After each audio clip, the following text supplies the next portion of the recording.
Hi, welcome to Anaprime Recap. A curse that makes blood fruits grow in wounds on your skin. We are certainly back into the Tales of Junji Ito collection. We will begin our dark journey today with the tale called Painter.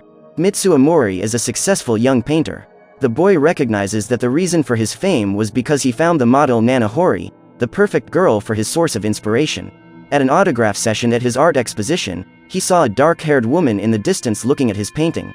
Mori was dazzled by the woman and came over to ask her what she thought of the painting. The girl says that she thought it was good, but the model's expression was rather simple. If the painter found a model equal to his skill, it would be much more interesting. At Mori's house, he is creating another portrait of Nana, and look who shows up there. The girl from the exposition.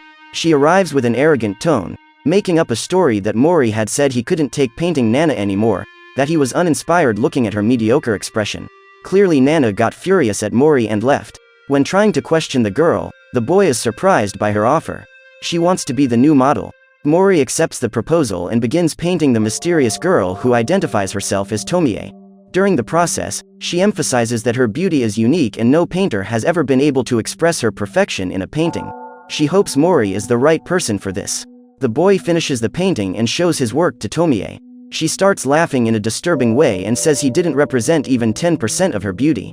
Surely she had overestimated him. Tomie says goodbye, saying that she doesn't work with talentless artists.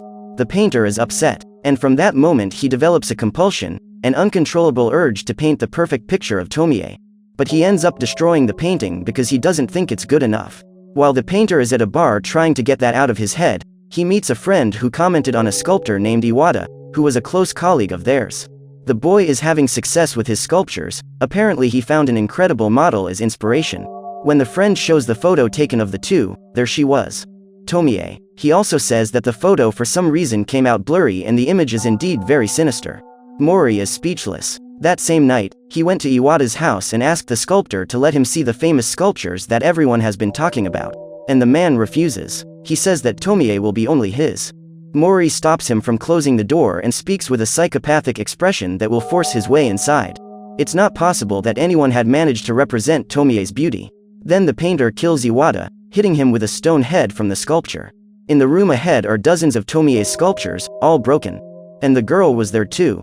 She cries and says she is desperate, because Iwata had built the perfect statue, but decided to break it. Mori says that he will grant her wish and paint a picture of her to immortalize the girl's beauty. Back in the studio, Mori is freaking out, painting, and praising Tomie's beauty all the time. And the girl just replies that it's curious that everyone who falls in love with her tries to kill her. It was done. This time the boy was sure, it was his masterpiece. He then shows the painting. A version of Tomie with a demonic face, a monstrous face glued to her head. The model is furious, thinking how could she be portrayed as a monster, and throws the painting away. She again starts her disturbing laughter. However, Mori doesn't accept that humiliation and attacks Tomie. The painter cuts the model into pieces, but here is the dark secret. All her cutted parts start to grow back. Tomie cannot die. Soon, her beauty will be multiplied and eternalized. Now, let's move on to the second tale called Blood Bubble Bushes. A couple has their car broken in the middle of a forest and a boy named Anzai decides that they should seek help. They walk for a while and find a small cabin with some children gathered. They look a bit sinister. Anzai asks if they have a phone so he can call for help. But they are silent, and begin to shake with rage. The girl named Kana decides they better move on. Shortly after, she warns her partner that the children were following them. The boy doesn't pay much attention, so the kids run towards them and hit a vine in Kana's neck. They see the blood running down her neck and go out of control, jumping on top of the girl. Apparently, the couple managed to mislead the boys. But Kana is traumatized. The children sucked her blood for a moment. Ahead, there was a small village. They noticed that it looked like a ghost town. And they suspect that the red stains, which are everywhere, could be blood. That place was tenebrous. Anzai knocks on the door of one of the cabins and a very pale young man appears. The couple explains everything that happened and asks to make a call. The pale man says that unfortunately he doesn't have a phone, but that the girl is bleeding and he can help with that, so they invite them in. While he does some bandage on Kana, he comments that the children are not from around there and appear from time to time. He is the only resident in that village. As he looks suspicious, the couple watches him closely as the man speaks and drinks a cup of blood-red liquid. He says that Kana reminds him of a person very dear to him. She was his very lonely beloved mate, who kept saying her blood wanted to leave her. One day she cut herself and the boy drank the blood from her neck. As time passed, a tree with bloody fruits was born in that wound. More and more the girl was being drained, until she was completely dry. In the midst of that sinister story, Anzai realized that it was already late and the man says that it is better for them to spend the night there. At dawn, Anzai woke up scared and dizzy. Kana was gone. He goes down the hall and finds blood on the floor. Just ahead was a room that shocked him.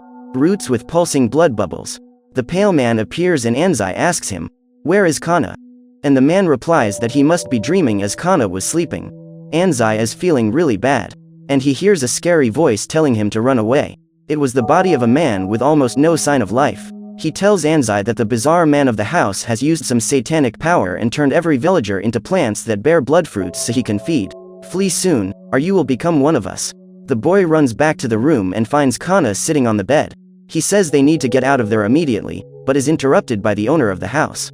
The man says they can even try, but eventually they will come back, for Kana already has a blood plant growing from her wound. Anzai ignores the creepy host and the couple leaves. But Kana is feeling very tired along the way. The evil tree is getting bigger and bigger around her neck. And Anzai then notices that his hand has also been contaminated. The boy remembers the resident's words. There's only one way to not end up totally dry. Eat your own blood fruit. However, this will turn you into a vampire insatiable for people's blood. Looking to the side, Kana was already feeding on her blood bubble. That was the end of it. Tell me, which curse would you rather face? Paint the perfect picture of Tomie, or escape the bloodplant village? So what did you think of this anime? Leave it in the comments below. And if you liked the video, like and subscribe for more horror anime. See you next time.